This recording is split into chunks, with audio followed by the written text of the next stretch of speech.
Start clapping right now for your and my good friend, Josh Johnson, everybody. Let's go. Let's go.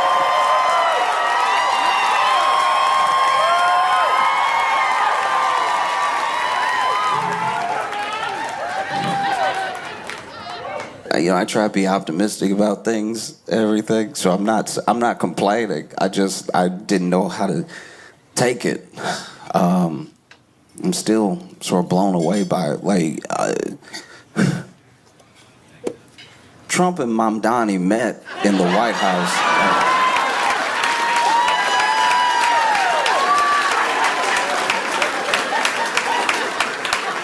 I don't know if this feels like real life. This is crazy. All right, in case you're not familiar with Zohran Mamdani, he is the mayor-elect of New York City. And he won the Democratic primary, and then he went on to win the mayoral race against not-so-stiff competition. No, it wasn't great.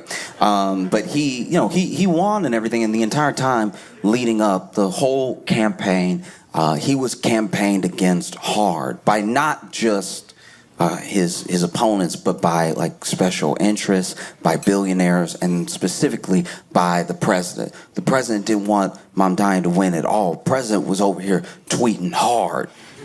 Tweeting like you could tell he was pressing the buttons extra hard on all caps all the time, wanted to let you know he meant business. Ain't nobody playing with y'all. And so he was tweeting, and not tweeting, like not tweet because he got his own thing, he got that Truth Social thing, but like nobody, I don't know anybody who downloaded it, so then everything he tweet on there ends up on Twitter, so he basically still tweeting, but it's just like he has a platform now where he's like the only influencer. Like, I don't know a single other truther, you know what I mean? Like, no one else I know is posting truths but him. And so he's over here, talking about how he's gonna mobilize the National Guard if Zohran Mamdani wins, just like really wild stuff. Really hates the idea of him winning. Zohran calls himself a democratic socialist, and Trump was like, no, he's a communist. He's a communist in disguise. It's like, I don't even know what that means. That's, I don't know. That's okay, I guess. Man said free pre-K, and Trump was like, that must be communism. You know communists, you know those people that want everybody to eat, He wants a city-run grocery store or whatever. That sounds like communism. Get these communist apples out of my grocery stores. Just saying stuff that, I don't know, just didn't really make sense. And for his part, Zohran only really brought up Trump when asked. He wasn't just one of these people that was campaigning on like opposing Trump specifically, you know what I mean? Like, and it's wild that those two are supposed to go be in the same place. You know what I mean? That's wild. He invited him to the White House. Zohran better than me. I would have been like, nah, that sounds like a setup. I know a setup when I see one. Nah, I'm good. You're not gonna Fred Hampton me. No way. And look, I get why, I really do get why he would go, though. He is the mayor of a city with millions of people who need the resources of the federal government, resources that have been threatened. So I understand going. I'm just saying he's better than me. Much better than me. I've been invited to friends' houses and not gone because I'm like, I think they're mad at me. No, I think it's gonna be awkward. I don't know, might be a tense conversation. Just stay home. But yeah, crazy. Because you gotta remember, leading up, it's so funny how we treat political figures, and not just political figures, but even like historical figures, where there's these cutoff points. There are these checkpoints where we forget everything that happened up until the next point in their story. You know? So now that Mamdani won, a lot of the stuff people were saying, they're just not saying anymore, and everyone kind of forgot it. But you rewind like 2 months ago, hysteria, like real hysteria around the idea of him winning. You know, people were over here being like, Zoran Mamdani, he invented Islam. How we gonna let somebody like that be mayor? You know, if he wins as mayor, the whole country is gonna be under Sharia law. I don't think you know what a mayor does. You had people, this is worrisome. I saw this and I prayed it was fake, and it turns out it's true. The story was getting so much national attention, and everybody was following the race so closely that Tuesday, there were people in other states that went to vote for or against Zoran Mamdani.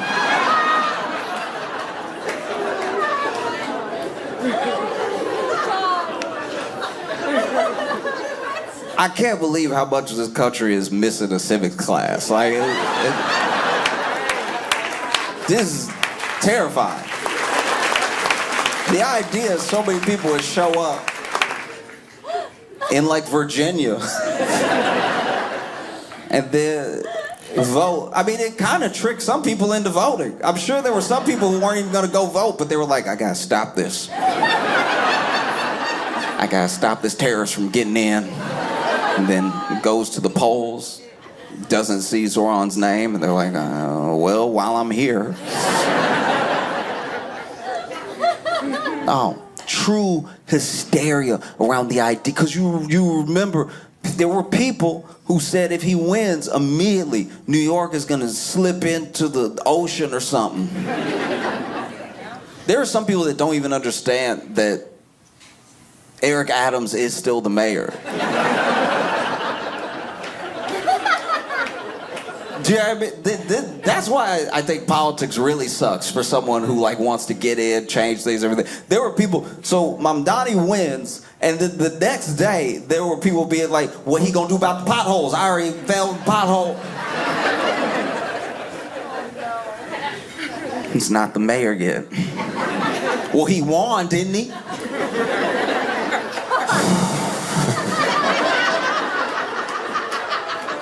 That dude's going to the White House to meet with the president. President Trump. I think that we think, because he's been in our faces so long, that we really understand Trump. I don't think we do. I think that Trump is an enigma, and I don't mean that in a deep way. I mean that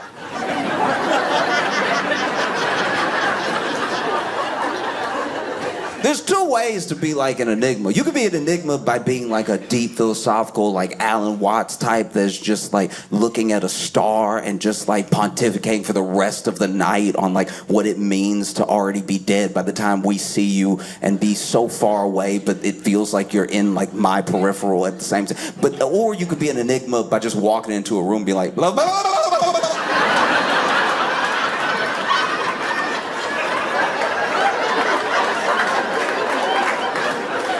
We don't really know why either person does either thing. We just sort of know that's what's happening.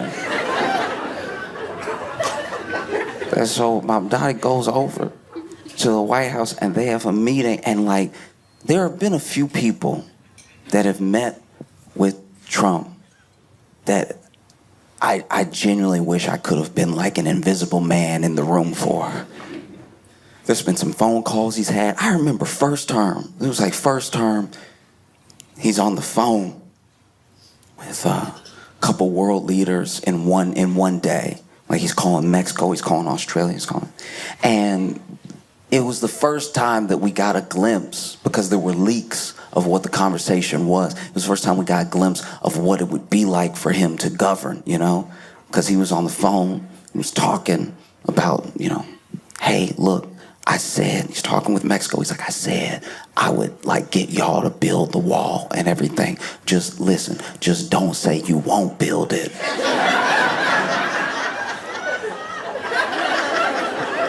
I said you gonna pay for it, nobody gonna check the receipts, all right?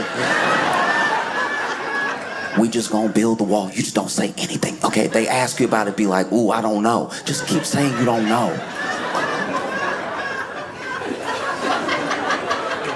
We gonna build the wall and it'll be fine, but just don't tell him. And sure enough, they leaked that conversation. They leaked the conversation where he's like, kind of trying to like make a deal, but isn't being the like hard negotiator it seemed like he was gonna be on the campaign trail, right? And that first term had a lot of leaks. Because then apparently Trump called again. It was like, what the hell, man? Thought you were chill. And they get in the room. Because you also got to remember, Trump been campaigning hard against him, so it's a little embarrassing to have to invite this dude now. Because imagine you said all this stuff and then.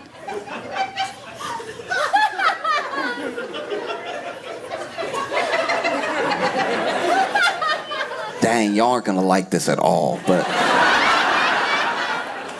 the closest thing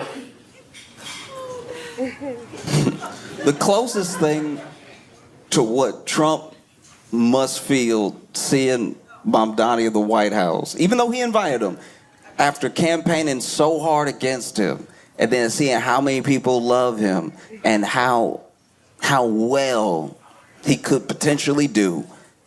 The only thing that's even close to it, in high school, one of our friends got pregnant, right? And she was wondering what she should do, right? And then there was one of our friends that was like, I don't think you're ready to be, you know, a mom. Like, I'm not trying to hurt your feelings. I'm just saying, like, you're not even passing algebra. Like, I just feel like, I don't know, maybe,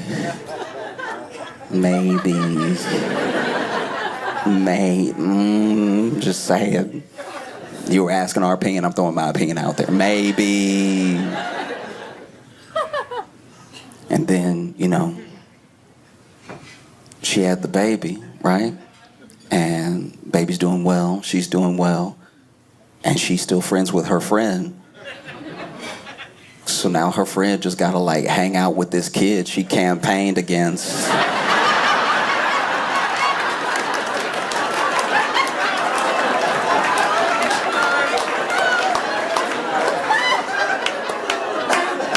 That's tough. That's tough.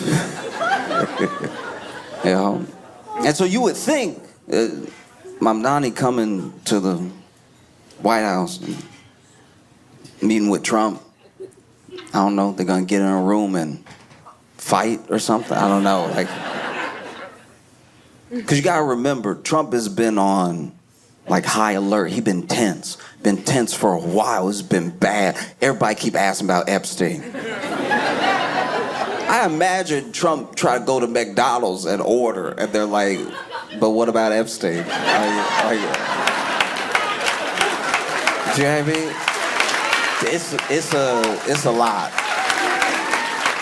And so he already on edge. This probably isn't the best time to meet him for the first time. That does just crack me up. Imagine Trump really trying to treat himself too, like taking himself to McDonald's in like his car, like not even being driven. And he's like, yeah, can I get 2 Big Macs and 6-piece nugget? Get a large Diet Coke, another large Diet Coke, and an apple pie. And they're like, sure, anything else? And he's like, a McFlurry, too. And they're like,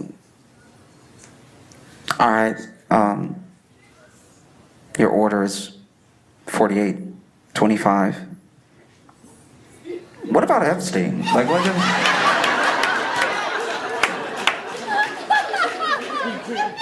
And I don't know. This seems like he's not having a great year, right? And now you're meeting him as somebody he campaigned against hard.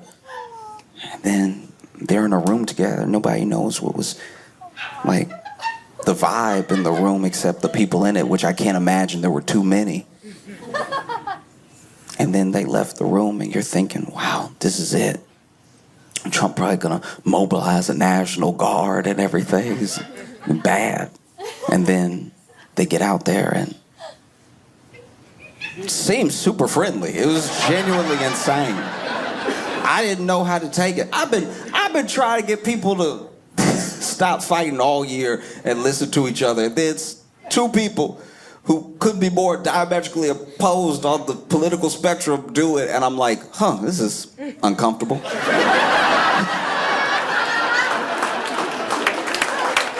I don't know if I like this at all.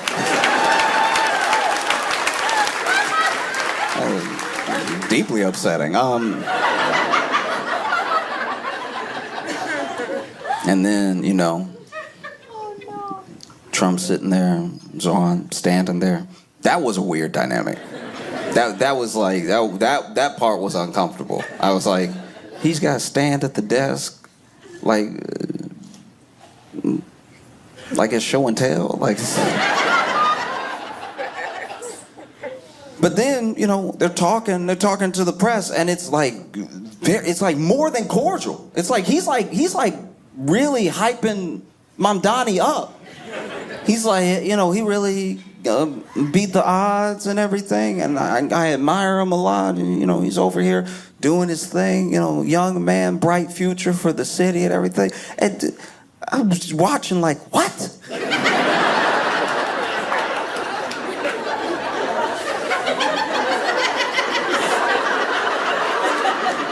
It would be like,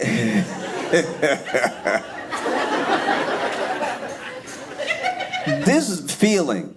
I'm not even saying this is bad. I don't know if I can trust it yet. You gotta forgive me, I'm black in America. But I'm telling you right now, watching that press conference, it felt like, oh, y'all are pretty white. You'll understand what I'm saying. Okay.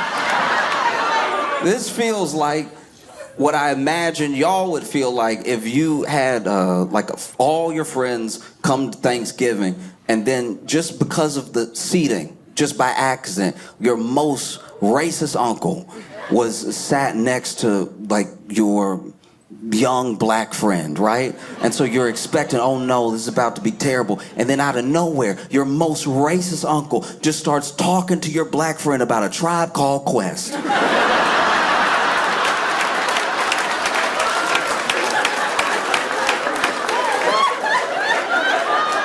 You wouldn't be upset. You'd probably be pretty relieved, but you'd also be like, what?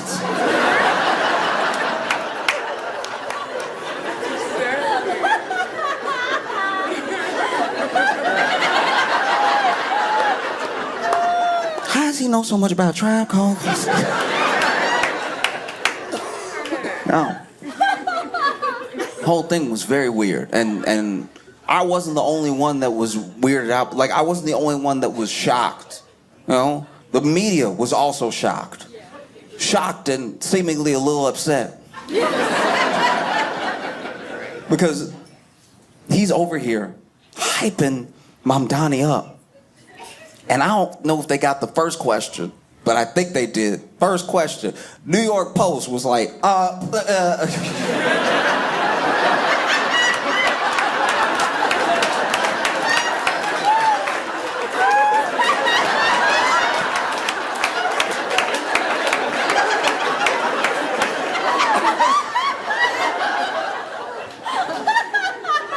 First question was trying to ruin the vibe. It's like, Mr. Mamdani, during your campaign, you called the president a despot, a fascist. Do you regret any of those statements? Did meeting him change your mind in any way, or do you still hold those beliefs about the president who's right next to you? You know, like when somebody really trying to stir something up? You know when somebody's trying to stir something up and they do that thing where they're like, ooh, I wouldn't take that if I was you. I don't... Ooh, wow. They said that about my mama. I don't know what I would do if you... Ooh, that's bad. Wow. No, you better than me. You better than me, because I'm not scared to slap somebody. You know what I mean? You know, you see those people who really try to stir something up there, ask them, you know, what do you say? And he was like, the president and I have had many disagreements, but I'm glad that we could have a meeting about the things that we agree upon, and it's a future for the city. It's to do well for New Yorkers, and I think that we can work together in cooperation. And then...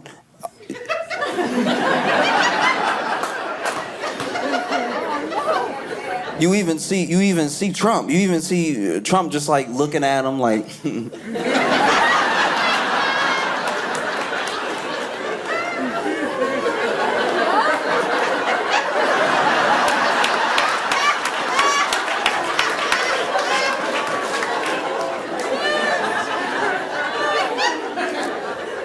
Then he finished just answering the question, and then Trump is like, despot, I've been called a lot worse. I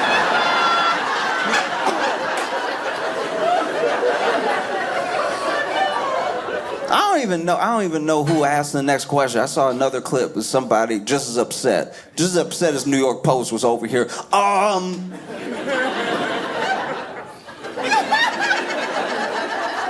Newsmax or whatever, I don't know who it was, but they were like,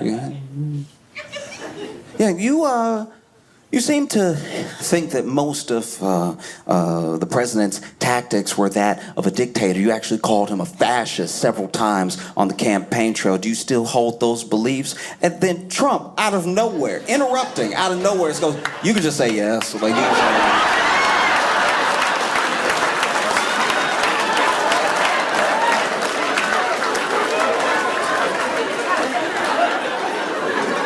You can just say yes. It's easier. It's easier if you just say yes.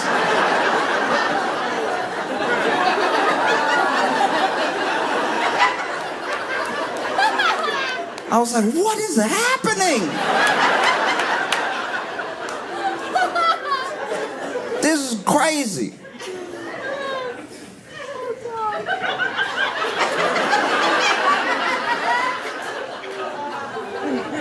It's like watching Aladdin. And then they went through all that just to like hang out with Jafar. You know what I mean? Crazy. What? And look, maybe it's gonna be fine. I don't know. That was... I guess you can only have so much energy. You know what I mean? You can only fight so many people. And you also gotta remember that, like, Zoran has a real gift. He has a real gift. He has real charisma. He has just a real presence about him. You know? Deeply charming. Even if you don't like his politics, it's hard to admit that he really energizes people. And that's a special thing, especially now. To be a Democrat that energizes people.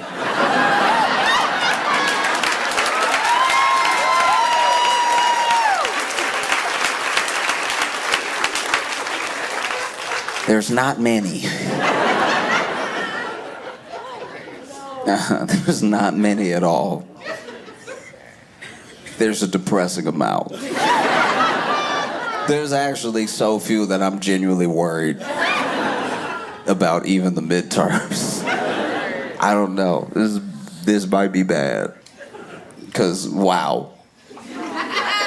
Sometimes, especially when you see like the top brass, you know what I mean? Like you see like Chuck Schumer or Hakeem Jeffries on TV, and you're like, well, uh-oh.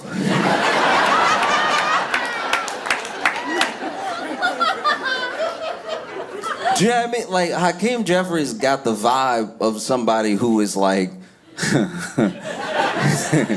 even when he's like low-key trying to do the right thing, Hakeem Jeffries will step up and get in front of you in a way where you're like, oh, don't. Like, you know, like, it would be like if you got bullied at school and then your dad really wanted to do something about it. But you were like, Dad, you little too. Like, you can't.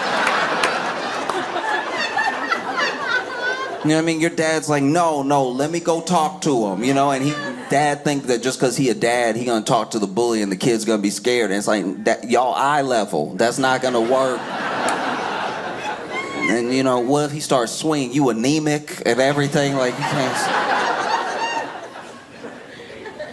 And so a part of me does get how this could happen because Zoran's actually a charming person. You know, and he's energized people, and you even saw Trump be like, I think that there are some conservatives that are gonna love him too. I'm like, what world are we living in? What?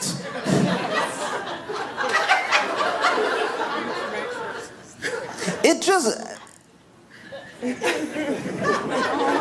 it low-key feel like they got in that room alone and Zoran slipped Trump a 20. Like, it's just... What is happening? What did he say to him? But I get it, because, you know, he's actually, you know, charismatic person, and Trump is surrounded, especially in this second term, more so than the first. The first term, Trump was surrounded by... you know, some sycophants and everything, but mostly people who were very, very deeply qualified and boring. He started out with a bunch of people who really knew how to do the job, and he fired most of them almost immediately because they were like, oh, you can't do that. And he was like, get him out of here. He was firing people hard. That first term, remember, I don't even know how to say his dude's name right. Reince Priebus, what's his name? Reince Priebus. He fired that dude on a runway. Like that dude had to walk back from the tarmac. Maybe I'm imagining it, but I feel like it was raining. Like it was... And then he had to fire that dude that was the White House press secretary, Sean Spicer. The next time we saw Sean Spicer, he was on Dancing with the Stars. And we were like, how? You not even fit. Like, what's... I don't even know who his partner was, but he was letting her do all the work. He was over here. He'd do that first twirl, and then she'd do 16 spins and come back around to him and everything, and he...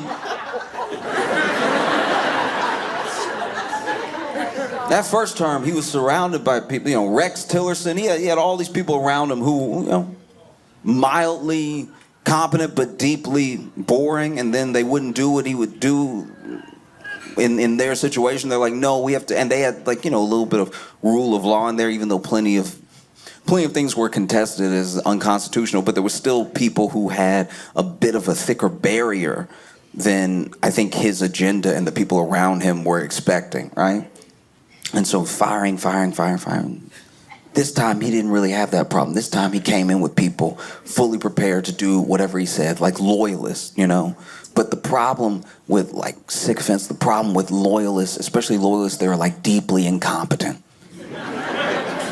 is that they do annoy you. Like they do bum you out. Like it doesn't even look like he's having that much fun when he gets complimented anymore. Like that first term when everyone would sit around and compliment him, he really looked like he was getting ice cream. Like he was having a great day, you know. This time he's sitting there and then Pam Bondi's like, thank you for being the smartest, most greatest president of all time. And he's like, hey, yeah.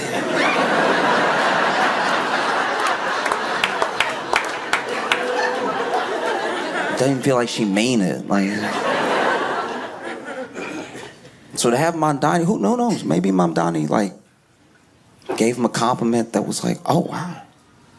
You noticed?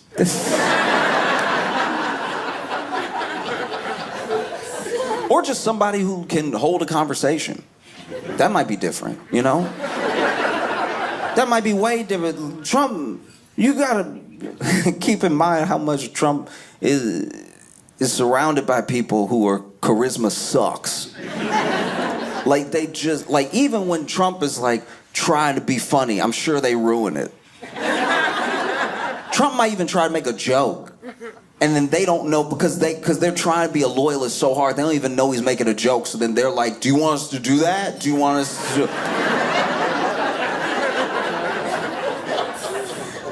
It's not fun at all. You know?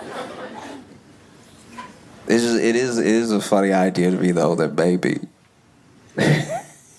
even for like who Trump is, he would rather hang out with Zoran than like J.D. Vance. Like it's like the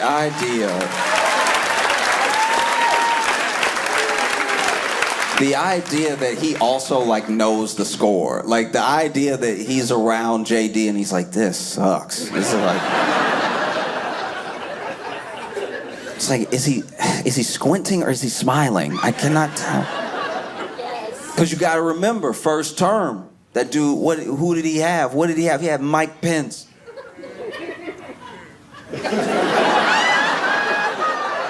This man was trying to be president, had Mike Pence at every turn, just around the corner, like one of those kids from The Shining, just like, anything you need me to do, Mr. President?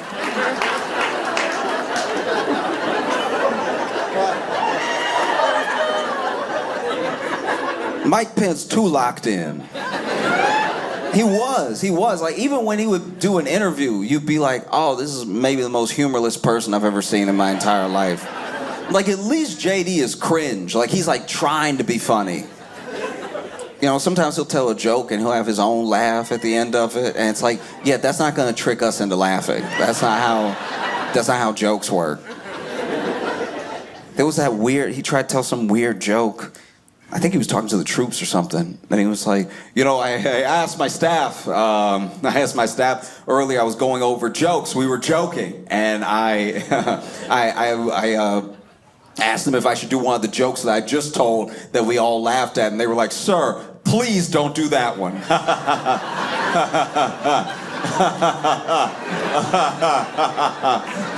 What just happened? What happened? What was that? That's insane. You are now laughing at a thing we didn't hear. We are not in your head. That's what Trump is around. It's just that guy, or you go to the past and it's just someone being like, so you want to like pray?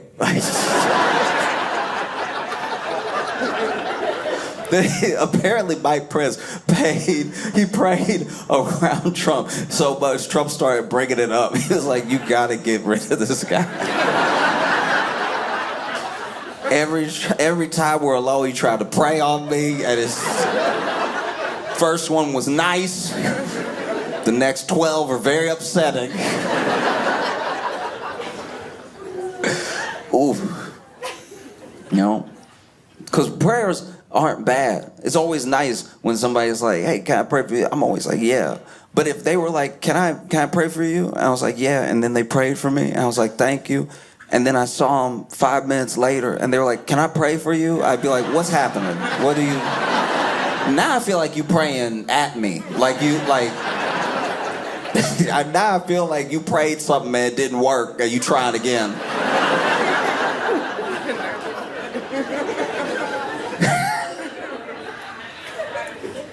No. So then he's in there with Mamdani and they have whatever conversation they have. I'm sure we'll find out little pieces of it later or whatever. Maybe it's out now, I don't know. I watched the press conference and that was about all I could take. Because I'm not saying, here's the thing, I'm not saying that cooperation is bad. I'm not saying that building, building relationships that benefit people is what politics should be. That's what all the leaders should do, is like put any general differences aside and make sure that they're at least like serving the people that they were put in place to serve. I'm not saying any form of of real cooperation is bad. I'm just saying, like, if this is a Black Mirror episode, I would like to wake up now.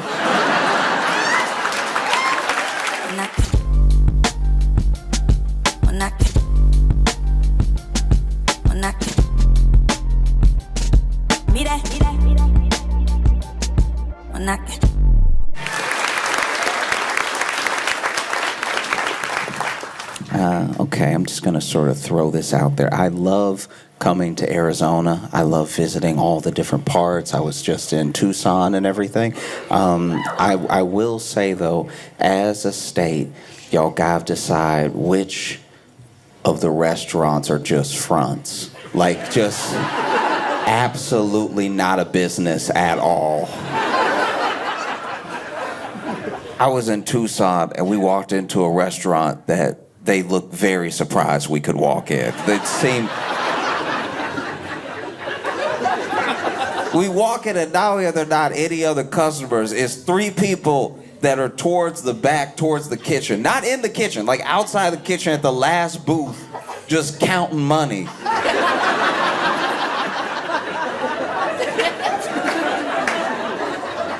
If you run a business, your eyes should never be wide when you see a customer.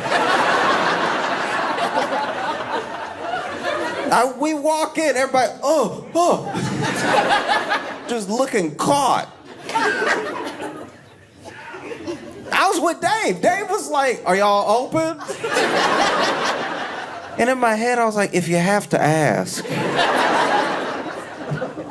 And they were like, first of all, if you open, just say yes. This is crazy. They were like, yeah, sit anywhere.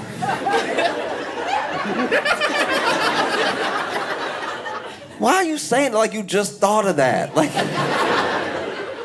then we sit down, and one of them walks up. We never see the other 2 again. The one of them walks up, and he got one menu. He was like, hey, yeah, I mean, get whatever you want.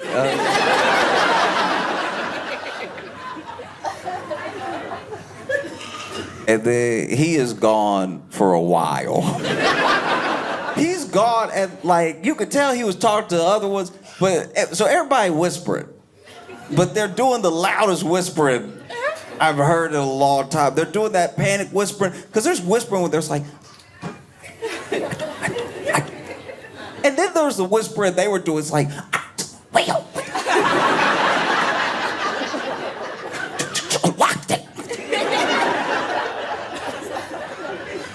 and finally comes back up. He's like, hey, you decided on anything? And I was like, yeah, could we get some guacamole? And he was like,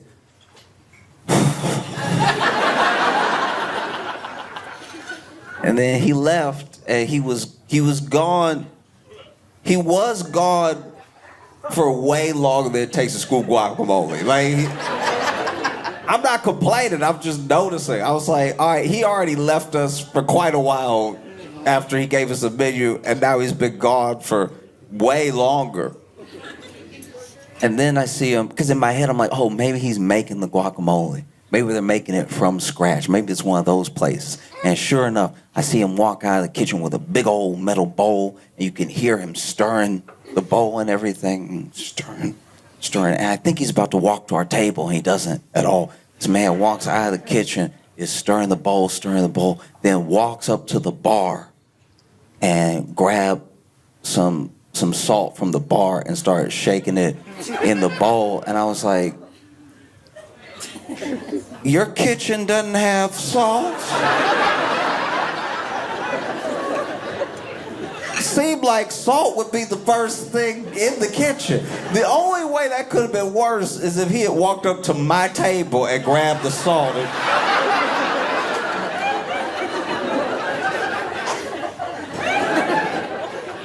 Then he went back to the kitchen. I guess kept stirring. It was a while. It was one of those things where I just started contemplating about how long it really takes to make guacamole. I'm like, in my head, I'm like, would I have made it faster at home? It feels like this restaurant was such a front that when we ordered the guacamole, he went to the back and he was like, listen, I made a list. You gotta go to the grocery store right now. All right, get 2 avocados, get 1 onion, 1 tomato, a little bit of pepper. Where's the salt? And then he finally brought out the guacamole, and it was funny the way he did it because he clearly made the guacamole, then slid it all into a cup, shook the cup real hard, and then put it down upside down because it was like a tower of guacamole. It was an upside down cup of guacamole on the plate with the chips all around, and like this just me noticing. I'm really not complaining, but it wasn't enough chips. It was clearly whatever chips were in the bag that was in the bag, because it wasn't the amount of chips you would need to finish this cup of guacamole stacked upside down. And the chips were interesting.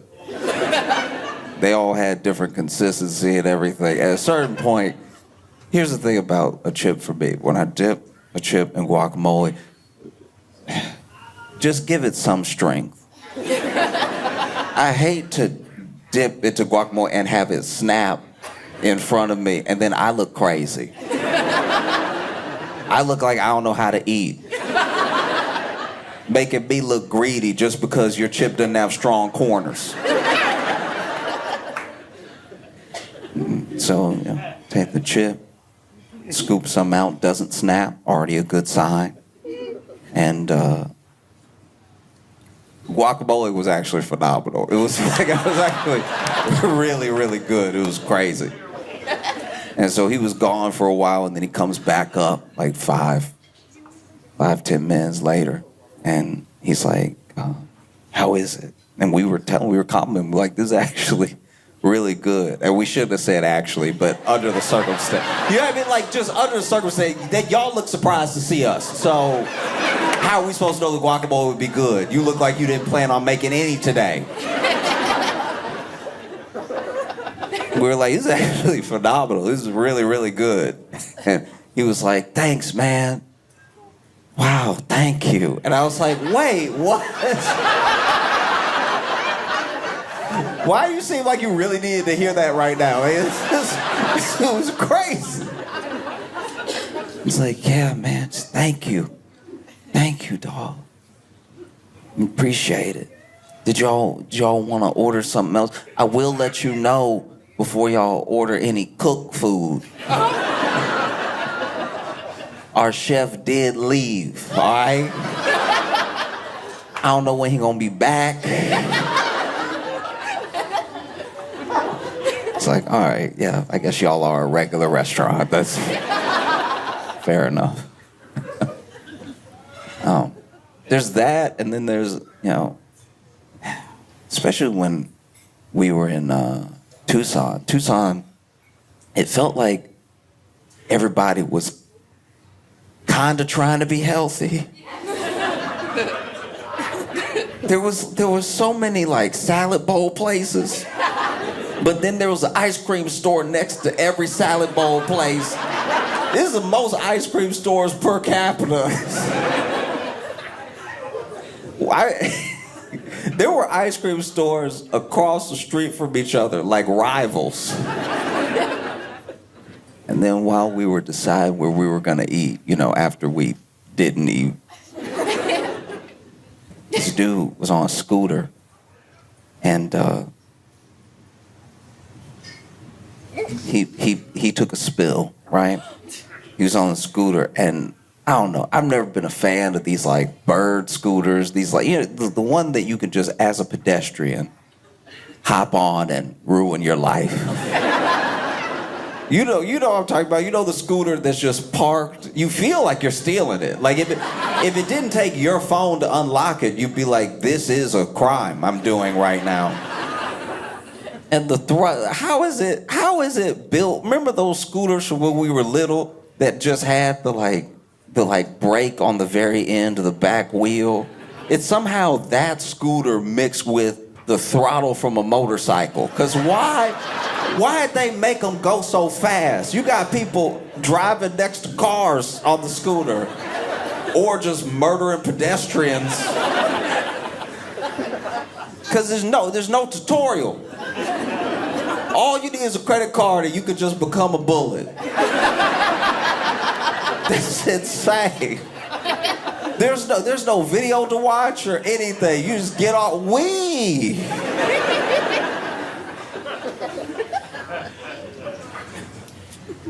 I'm gonna say some things that are a bit conflicting in nature, at least. Like, we saw a guy take a spill on one of these scooters, because why wouldn't you, right?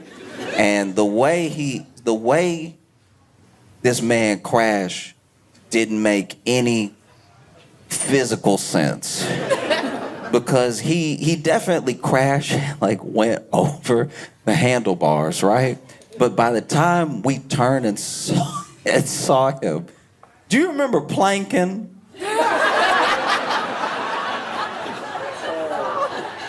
This man did a mix of planking and a stop motion music video, because he didn't just slide up to us on the ground. He really like like his whole body kept trying to stop on the pavement. I know that hurt.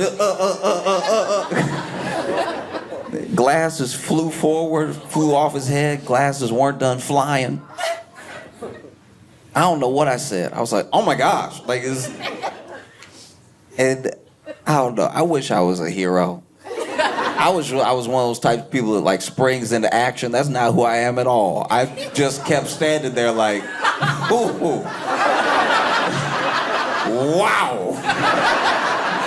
You look hurt. It's not good at all. It's not right what I did. And I didn't mean to do anything. And I didn't do anything to help. I just, whoa. It was my buddy picked up his glasses, walked up to him and was like, hey, are you okay? You know, and this is the thing as men, like just as guys, right? For real, just it's okay to be hurt. I don't just mean that in some sort of like metaphorical, I mean like if you get hurt, it is all right to be like, ow. Because we basically watched this man die. But then when we asked him if he was okay, after he got done sliding, and he realized we saw, but we were like, are you all right? This man in front of us just started doing push-ups.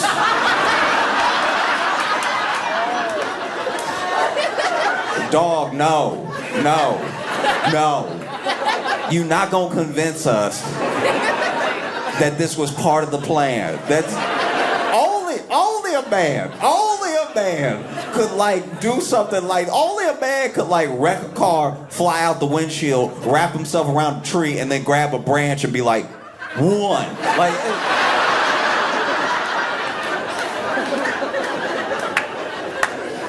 in what world? You must be out of your mind. Doing push-ups, and then my buddy walked up with his glasses and then handed him his glasses. He was about to leave his glasses.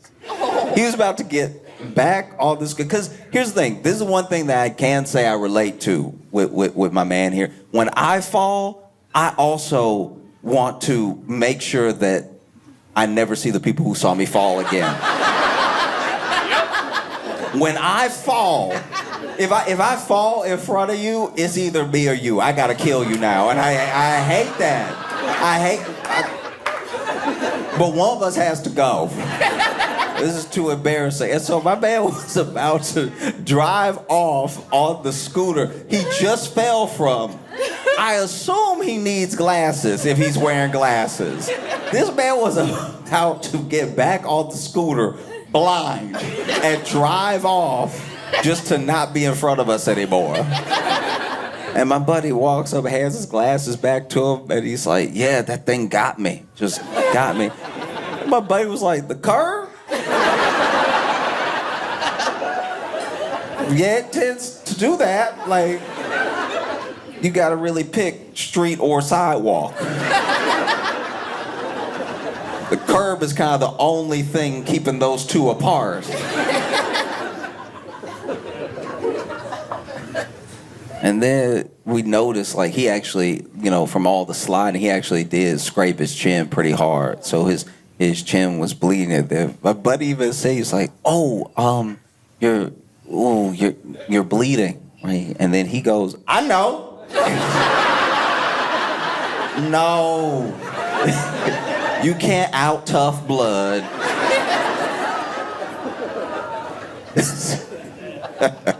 I was insane. But I've been having a great time in Arizona. You know? It's been very fun. Can I tell you? It has been cracking me up. Apparently, it looks like Marjorie Taylor Greene is gonna step down in January, right? Look. Y'all cheer, but that means there's room for somebody crazier. That's so wild. Woo! Next person shows up. You're like, oh, maybe not. Because this is my thing. It is very funny to me that it took this little resistance for Marjorie Taylor Greene to be like, you know what, I'm up out of here. I don't know. The rumor is that Marjorie Taylor Greene wanted to run for Senate, and Trump said he wouldn't support her for Senate, that he'd only support if she stayed in her House position. Now, I don't know if that's because of the fact that they need the numbers where they are, or because he doesn't believe that she could win the entire state. Whatever it is, he told her no. And he... And then something changed. He told her no, and then something changed between them. You know what I mean? Like she was like, I think I want to go to the Senate, and Trump said no, and then she was like, oh my God, you're in the Epstein files. Like it was like it was pretty crazy. Because she has been like. She's been attacked with all the vindictive nature of somebody who wanted something and didn't get it. You know what I mean? Because now she won't like fully come out against him and say like, oh, you are covering up, you specifically. She keeps acting confused. I don't know why. No. If you ever date anybody like Marjorie Taylor Greene, you already know the tactic. I don't know why. Isn't that weird? I think it's kind of funny how, like... Isn't that crazy that he just, like, won't release the Epstein file? Like, and I'm not even saying he did anything. I'm just saying, isn't it crazy that it kind of looks like that because he's, like, protesting too much? Nah. And then it came to a head. Then... You know, Trump attacked her back and everything. You know, y'all saw. This woman's crazy. You know, it's what a lot of people say about their exes. You know what I mean? It's like, yeah, I can't believe she's a lunatic. All this stuff. And then she was like, oh, I'm crazy. That's the thing about calling somebody crazy who might actually be crazy, is that they never take it well, but they take it better than you think they're going to take it. They have a crazy reaction to it. It's like, oh, I'm crazy. Fine. It's like, what does that mean?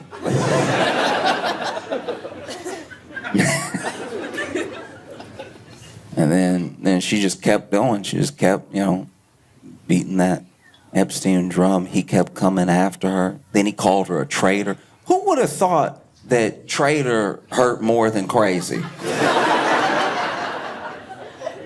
you know what I mean? This man was called her a lunatic, called her every type of out of her name, out of your mind thing you could say about a person. And then he finally said she was a traitor, and she was like, whoa. I didn't know the gloves were off. That was crazy.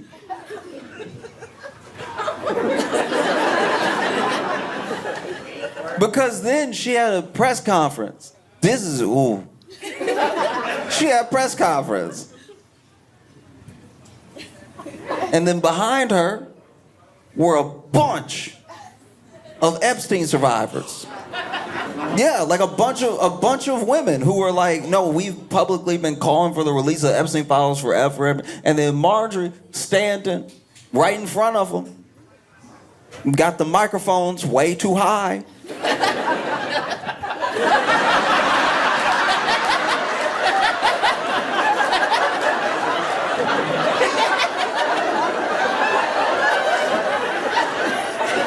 They should have given her a stool or something. That wasn't... I don't even like her, and that wasn't fair. That was... Is she the shortest person that's ever lived? Why would they do that? That's insane that they even let the... Just one step stool would have fixed that whole situation. They let her walk up...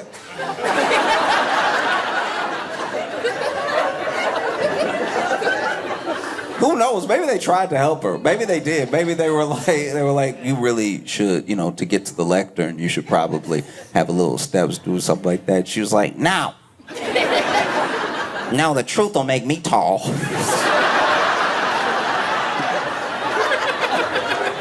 No, I'm sure she said something like that.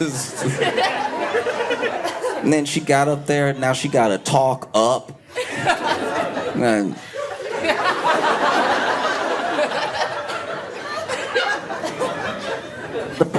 the president.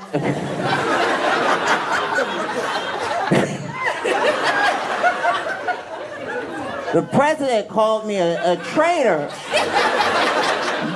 Anytime you talk under the mic, you do sound like a munchkin. Like it's just like it does. The president called me a traitor. Let me tell you what a traitor is.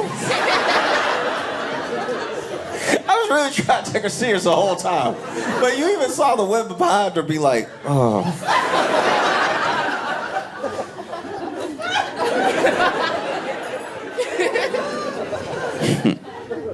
And she almost, it was a moment. Look, maybe it's wishful thinking on my part. I'm willing to admit that. But there's a moment where I could swear she almost said president. Do you know what I mean? Like there's a moment in the, she's alluding, she doesn't say it. She still doesn't quite say it. But she's over here. A traitor is is someone that sells this country out in billions of dollars to Argentina. Like, Margie, just say his name. Who else did that? Do you know what I mean? That's like when you live with a girlfriend, they're like, somebody didn't take out the trash last night. It's like...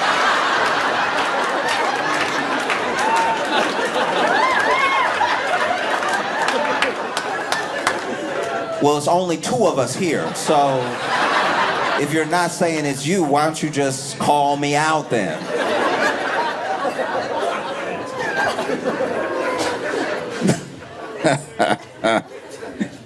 No, and then she said she's stepping down in January. Okay. All right. Yeah. It's weird. It's weird.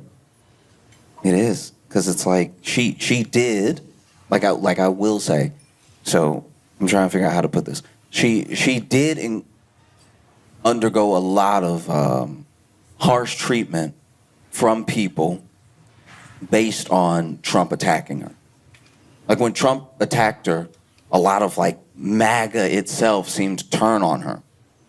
In a way that I'm just saying this as a spectator. Not taking any sides, I'm just saying. It does seem a little weird and unfair that you attack her now when she's like, how about we release the Epstein files? She's getting all sorts of threats and everything, all sorts of attacks and stuff. And then she went on CNN, trying to, I guess, do like some sort of like image rehabilitation or something like that. And she gets on there and she's like, I'm sorry for the toxic politics that I've been a part of. And I'm pretty sure it was Data Bash. Data Bash is over here like, all right, well, I have a list to go through. We're not just gonna let you keep it vague like that. Like, do you know what I mean? Like, Marjorie Taylor Greene saying, I'm sorry for like the toxic politics I've engaged in. What do you mean? That's most of what you did. Like, that would be like Jeffrey Dahmer coming out and be like, I'm sorry for the bites I took. Like, it's...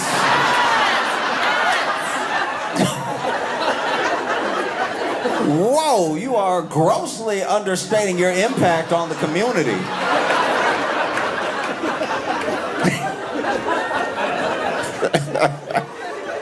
This is wild.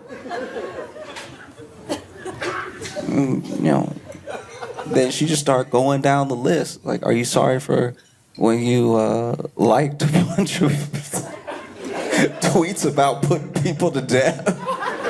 And she's like, you know what? I would love to move forward. I already deleted a lot of those tweets. Yeah, it was wild. Yeah, it was very funny to watch to me because I was like, all right, look, maybe she's like changing, or maybe she just really wanted that Senate seat. Like, maybe she's really upset that Senate seat's not going to happen. And then she's asked about that. It's like, I'm hearing that, you know, some of your break from Trump wasn't necessarily a change in ideology. It was the fact that you wanted to run for Senate and he said no. And then she was like, that's absolutely untrue. I haven't even talked to the president about that.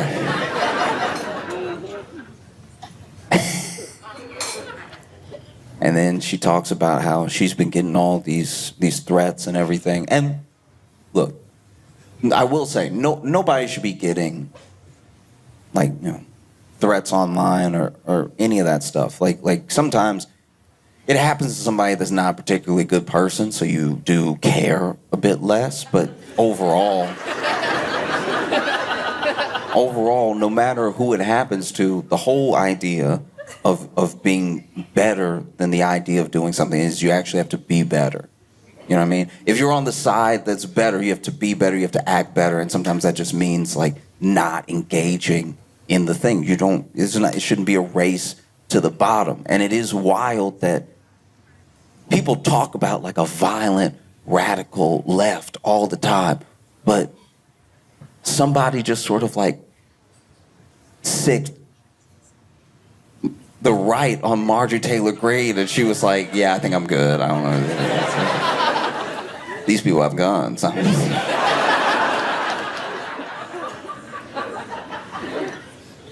And it does just blow my mind. That like really took me aback.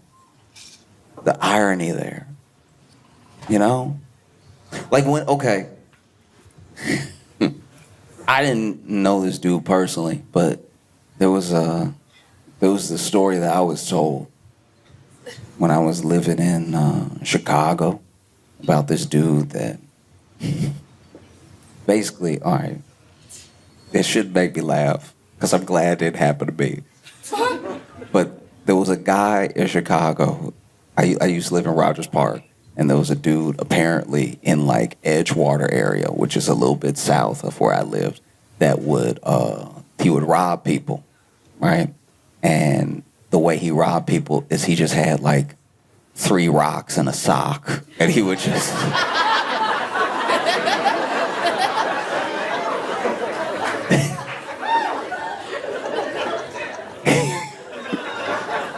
and it is, I don't know, it's like, that's terrifying. I don't know, I'm not saying a gun would be better, but a gun would be conventional. You know, like, upsetting idea that you could be robbed in a sort of David Goliath type situation. You know? Nobody prepares for that. Like, you know what I mean? If somebody has a knife, you like, no, okay, they mean business, right? If somebody got 3 rocks and a sock, you like, are they serious? And so he would rob people, right? And he did this like off and on in the area for like a month and a half. Like people would just talk about it. I used to work at a grocery store that was like in that area, so people would just be talking about it at work and everything. And then finally, there was one day he tried to rob somebody with his rocks in his sock. But they had a shovel. Apparently they hit him with a shovel and took 5 wallets off of him.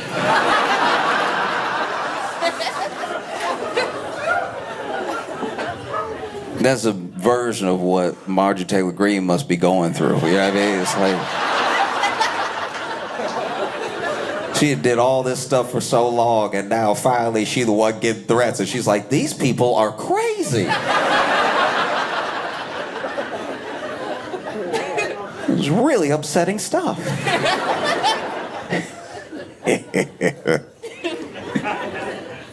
I don't know. Yeah, I don't even know where she'll go after this. Because a lot of people move from government to like the private sector. They do a lot of speaking engagements and stuff like that. They do a lot of... I don't know. I really don't. Yeah, I mean, who's gonna hire Marjorie Taylor Greene for a speaking engagement?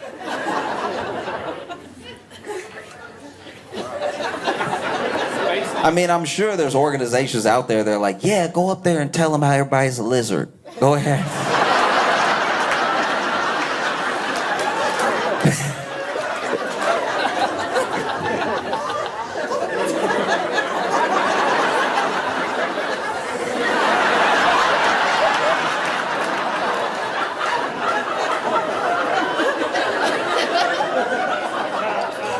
Well, you have to understand about the lizard people that they have and wear skin just like ours. They walk amongst us.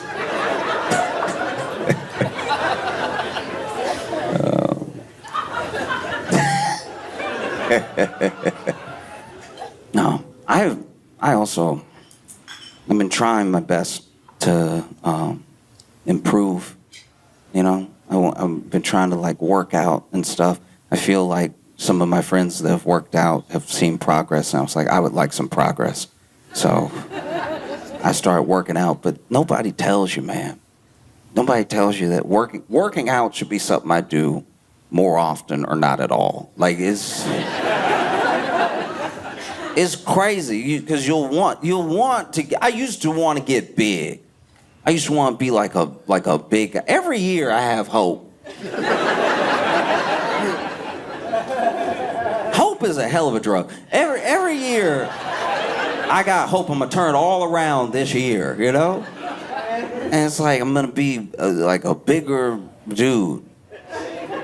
And it's not, I don't know. I'm not saying it's not gonna happen as I'm gonna stop trying. I'm saying it's not gonna happen as in I have to accept that I'm done growing. So whatever I do from here on out is just gonna be more horizontal than vertical.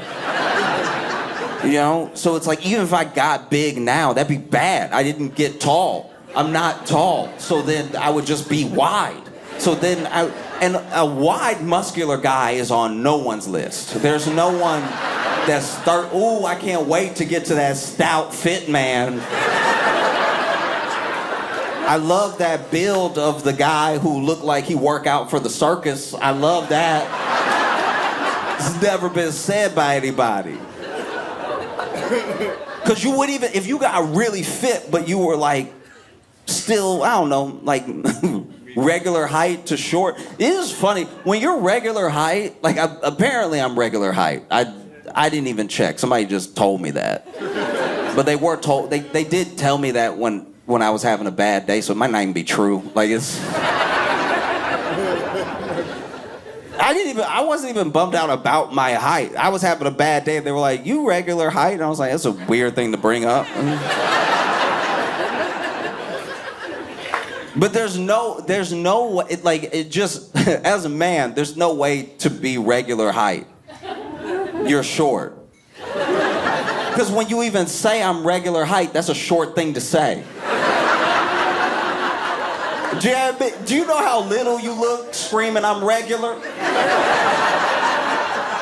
You look like you lost 6 inches right there. Standing up with your back, because you got your back straight so that you get all your height credit. You know what I mean? You got your back.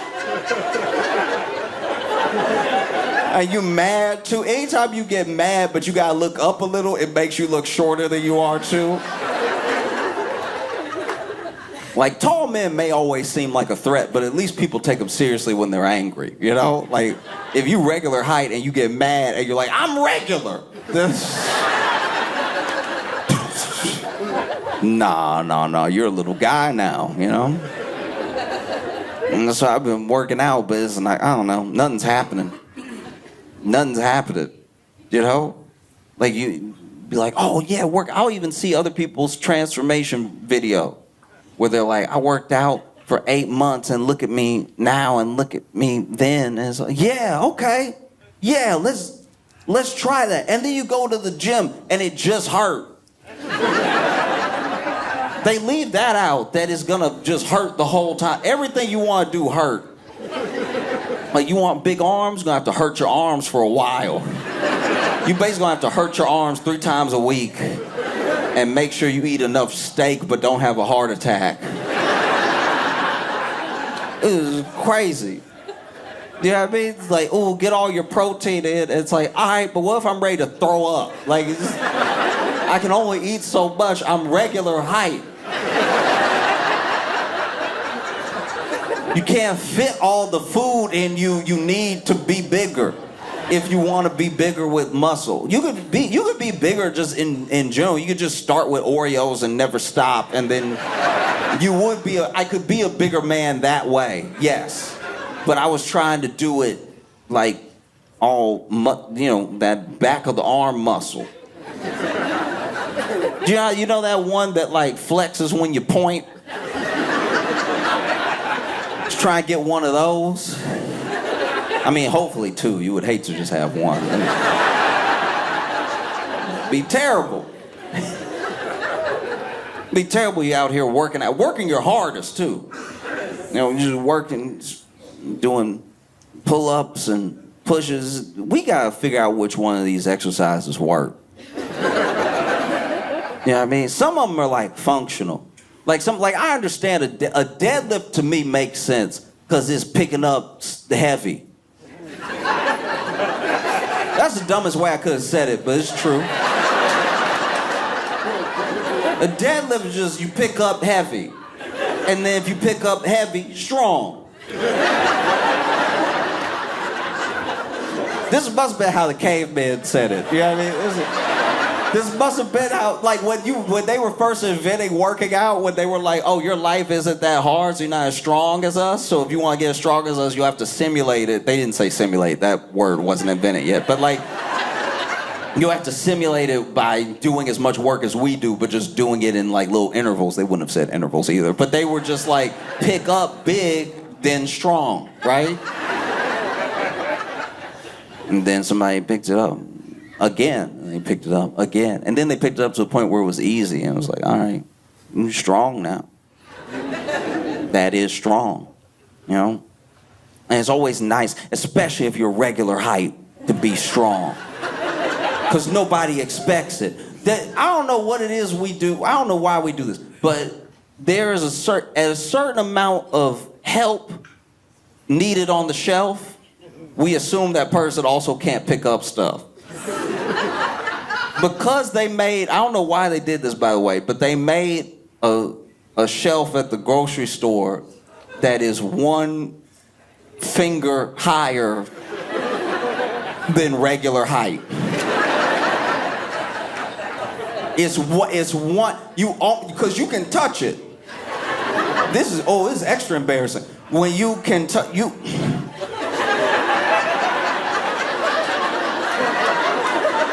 and now you gotta strategically finger a cereal box. And because you try to use your two fingers. You try to use your two fingers to like clamp the sides and pull. And then pull back, right? But if you can't clamp it, you have to try to slide it and then knock it over on your own head.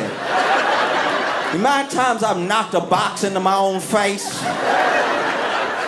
and now somebody turned the corner, I'm standing at the grocery store holding my eye, acting like I'm not hurt. Caught a corner in the eye. Corner of a cereal box. I don't know, why would they do that? It's crazy. Why would you do that? No one likes it. Just stop using that shelf.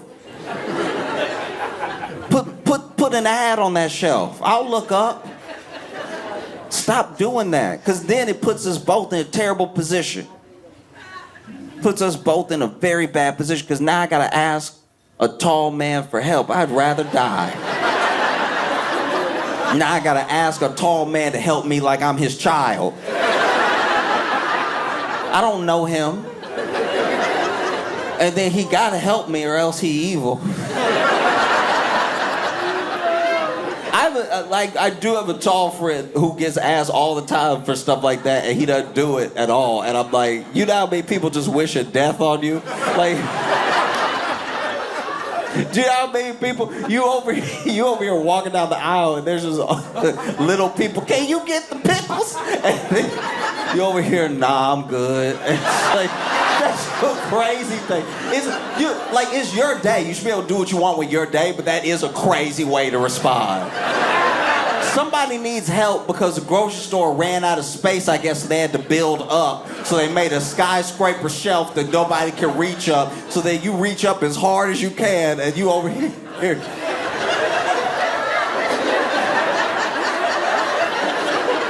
Trying to caress this jar of pickles so you can hopefully catch some glass in the face.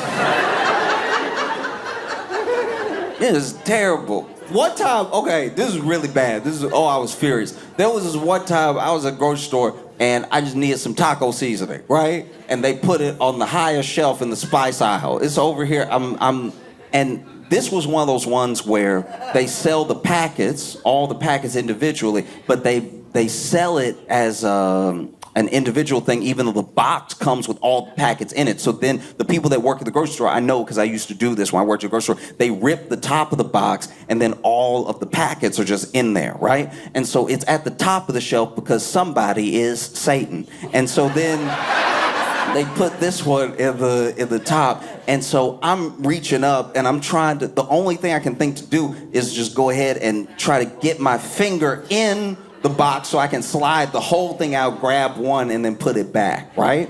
And so I pull the whole thing down. The whole thing starts coming down. I get ready to catch it with my hand, but I guess one of these packets was defective because it was at least like halfway open. So as I look up and I get seasoned in the eyes. The ingredients of some of this taco seasoning is heinous. This is cayenne pepper. This is paprika. This is everything red. Everything red and dry is in the package. So then I catch seasoning in the eyes. I start screaming, right?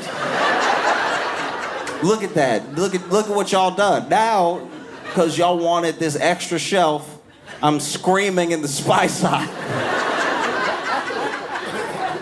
Begging for help. No, because now, tall person walk by. I hate when somebody tall offer me help too. Get away from me. I'm doing it, all right? Especially, nothing get me like when I almost got it.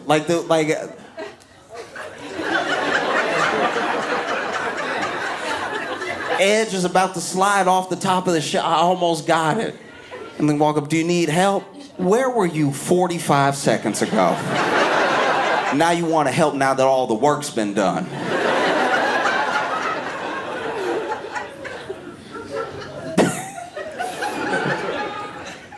I don't actually hate tall men. I'm like mostly joking. I am. I do have a friend. He's 6'3", and one time he was crying, and I didn't feel bad for him.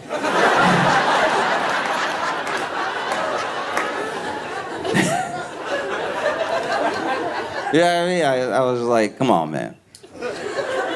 What are you so bummed out about? You know what I mean? So sad. Ooh. Because he also cried tall, you know what I mean? Yeah, I was like, he was...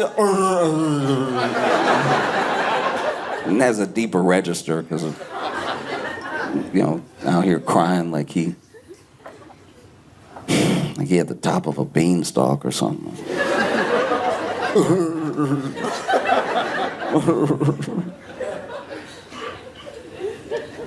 What are you crying for? Just stand up. Like, as soon as you stand up, be like, oh yeah. No, I understand. I'm clearly joking. Tall people do have problems. Like door frames. Right before the pandemic, I got real fit. That was the fittest I'd ever been in my life. Like, I was running, and it wasn't even an emergency.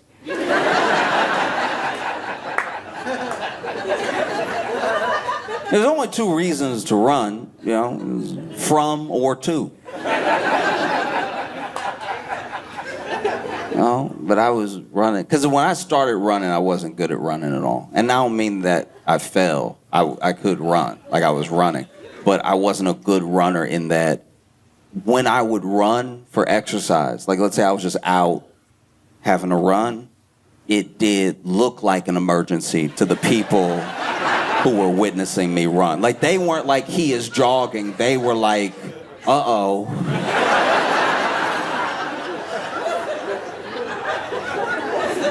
Like, because I don't run well. I run like it's the start of the disaster movie. I run like I found out about the zombies first. And I left everybody and just let them, like the first zombie bit somebody and I was like, okay. And I dipped out. Because the way that I start running is not good. Because when I start running, because it feels dumb to start running at all.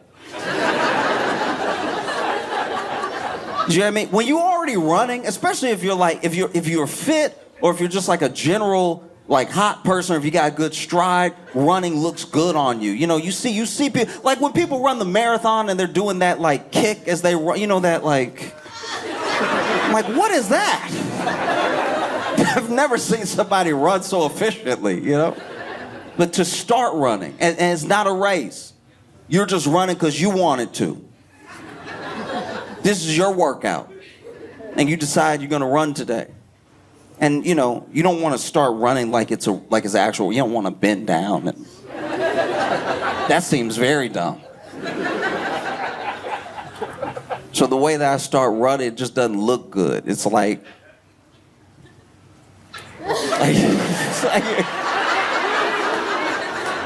I start running like I just started running. Like it looks bad when you see it. It doesn't help that I look behind me.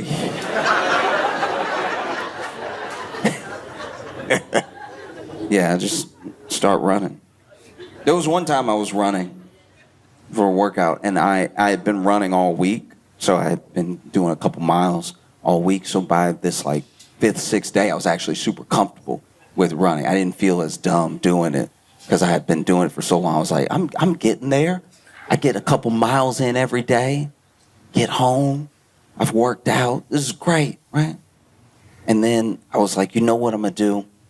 Now that I've built up a sort of tolerance around getting started, I got my confidence up, I'm gonna try to run faster and a little further than I have the other days. I think this is how people get fit. And so I take off, right? And I take off exactly like we talked about. This is still how I start running. Right? But I take off running, and as I take off running, I start like kicking, trying to do the like stride kick I see the runners do in the marathon or in like clips on Instagram, stuff like that. I'm really trying to run. And then I'm picking up speed because I'm like, look, I can stop running whenever I want, so I might as well run as hard as I can, right? And so I was running. Then I noticed this guy behind me, and it was like he was running the same way that I was running. So I was like, oh, I wonder if that Forrest Gump thing is happening. You know what I mean? Like, I wonder if I'm oozing so much confidence I hadn't got a follower.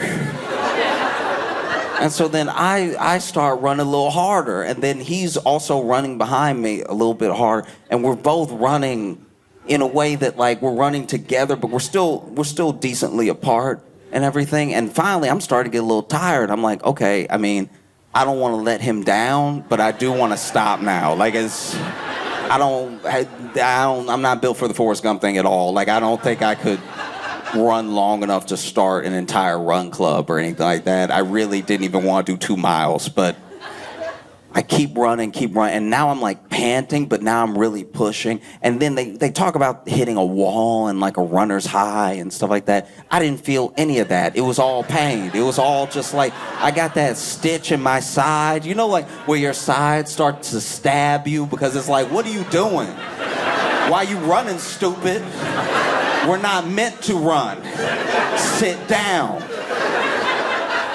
And so then my side starts hurting, but then I'm holding my side as I'm running, which then looks really bad. Like, if it looked bad when I start running, seeing me run, And then I finally slow down enough that this guy catches up to me. And I'm winded, and he's winded too. I'm like, oh, okay, so he's just like me. We're both getting started running. This is amazing. I've made a friend. Running. This I've all said in my head. I'm too winded to speak. But I'm like doubled over. And he's doubled over. And then finally he says something. He's like,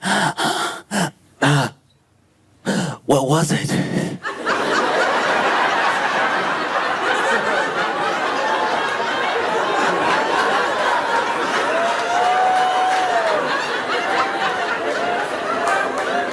I was like, what was what? He was like, what did you see?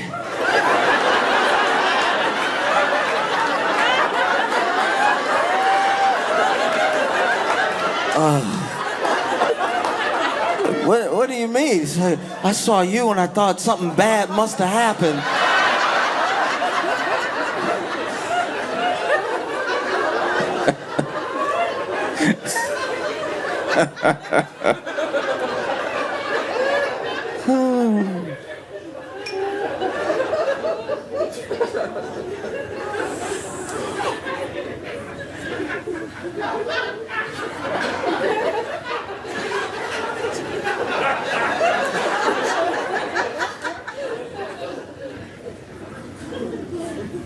You know who works out hard? Marjorie Taylor Greene.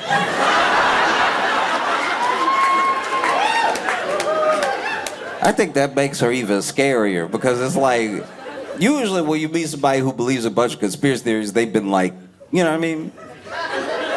And separated from society and in a basement for too long. You never meet anybody strong who's like, hey, have you heard about the lizard people? Okay, all right, this is very uncomfortable because you could also kill me. Like, there's a young woman named Riley Gaines, right?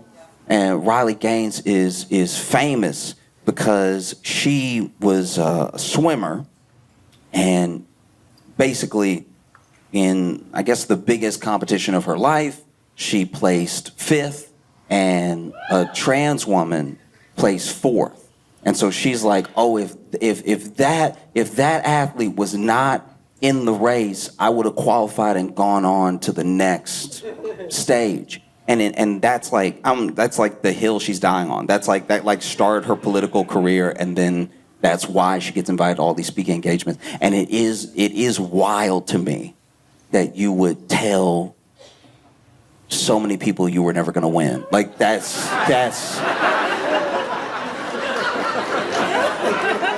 crazy. Because here's the thing. Fifth means you weren't close. Fifth is crazy. Like that's, you know what I mean? You don't even have a silver medal type of bone to pick. It's like they don't make podiums for where you were gonna place. Even if this person was not in your way, all right, you still can't swim as good as other people. Like, to be fair, look, I can't swim at all. I'm not a swimmer, right? I'm not a swimmer at all. I'm trying to learn, but it feels like I'm fighting the water when I'm in there. But I don't broadcast it. You know what I mean? I'm telling you right now, for the sake of the conversation that we're having, that I can't swim. But I don't do speaking engagements where I'm like, I can't even swim that well. Pay me. Pay me money because I came in fifth, which is not close to first. Man. It's like, and just, I don't know, it's like, because there's a very there's a very hateful approach to a lot of the things that she says. And it's like, but you, in theory, wouldn't you be thanking this person? Because this person, that's the reason that you say you came in fifth. If they weren't there, you would have come in fourth. And then you just wouldn't be that great of a swimmer. You'd have nothing to talk about. This person gave you a career. Now you can travel the country being like, I can't believe I came in fifth because of this trans person. This trans person is why I came in fifth. Because no one would give you money for a speaking engagement if you were like, I came in fourth against all these cis women. What's someone gonna do about that? Just throwing it out there. No, you weren't close. Fifth is, like, look, I'm not saying fifth is bad. I would have come in last. But fifth is not close to, there's several people. There's several people between you and winning. A substantial amount of people. There were enough people in between you and winning to pull you out of the water if you were drowning. Like, that's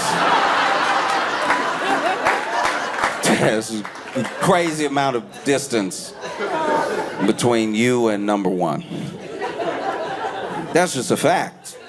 It's a fact that you admit when you do speaking engagements where you're like, oh, I was so close to kind of qualifying. And that's just because they take the top four. If they decide to take the top three, you'd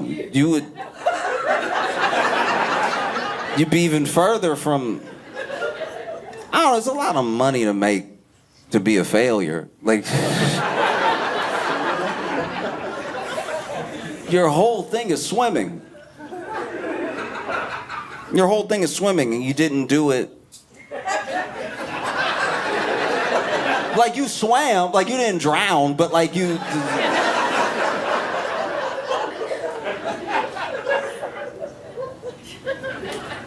It just feels like that's what a lot of this stuff is, you know? It's a lot of an attachment to someone to blame for something you were never gonna get anyway.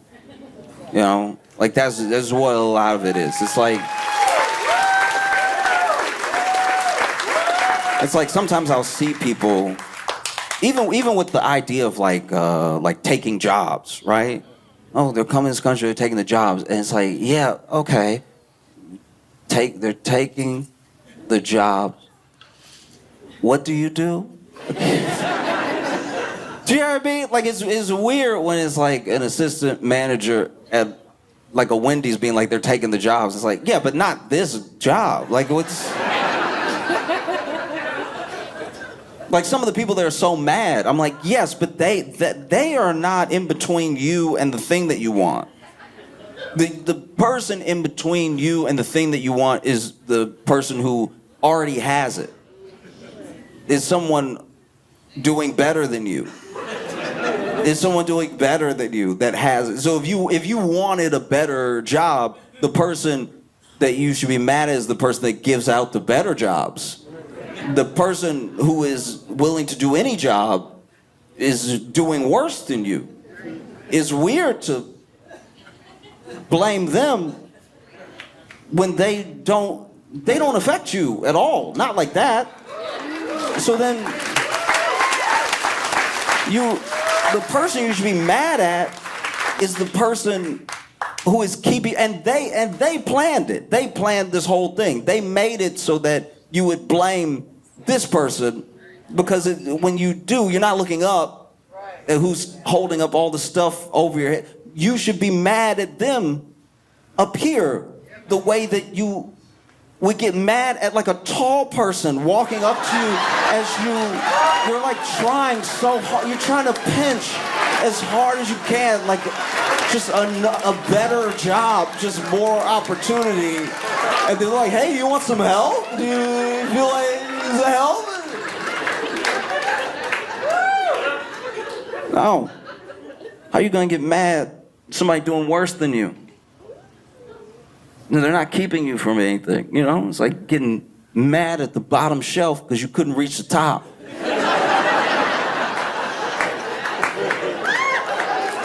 I mean, it's like...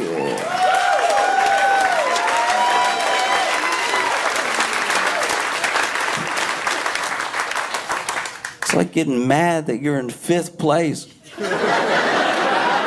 when you were never gonna be first.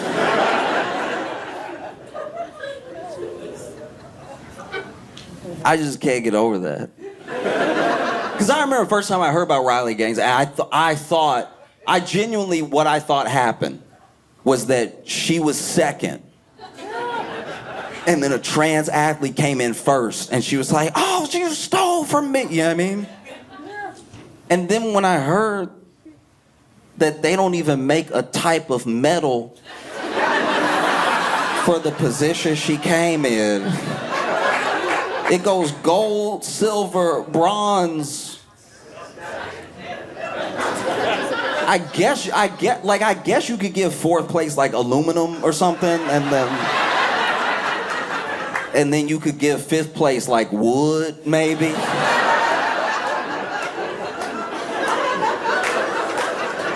You got the wooden medal in swimming. You got the waterlogged medal in swimming.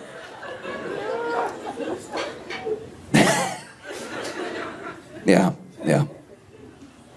No, it just, I don't know, it blows my mind. It just feels like so much of what politics is based off of is that thing.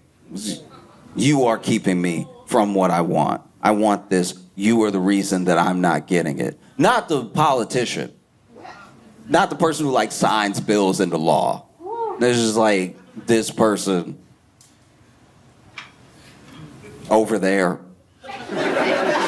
somehow more powerful than the person who had to be sworn in and get all these votes and have all this money and has donors and has people who call them that they better pick up the phone for, you know.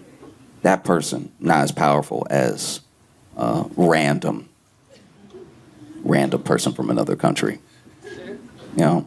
Because it's not just about immigrants, it's everybody. It's every type of other. And it's every type of other until there is no other. Because then you'll see it sometimes happen. It does happen on like a final phase level to white women the most. Like hardcore conservative white women who are in the room helping make decisions and everything. There will eventually be a thing where, for whatever reason, you're around bunch of other conservative men, and then they want you out of the room. There's only so many spots, and you can't take up a spot. You're not really one of us. You're an other. And you're like, no, but I'm not an other. It's like, you are. No, you are. You are. And you'll know it at like the worst time.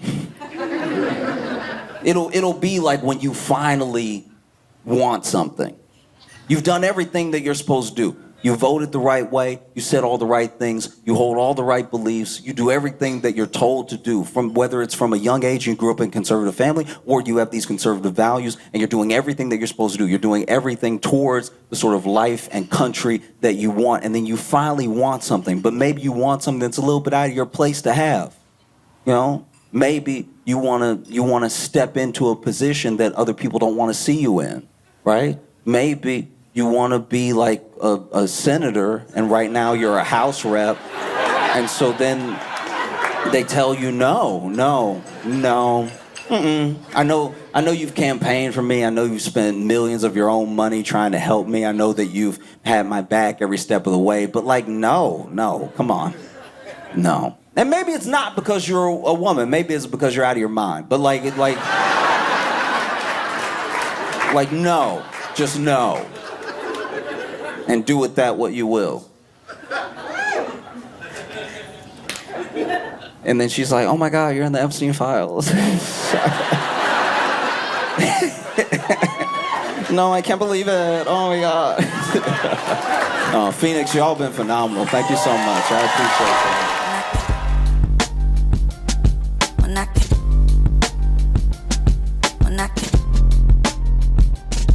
Mira.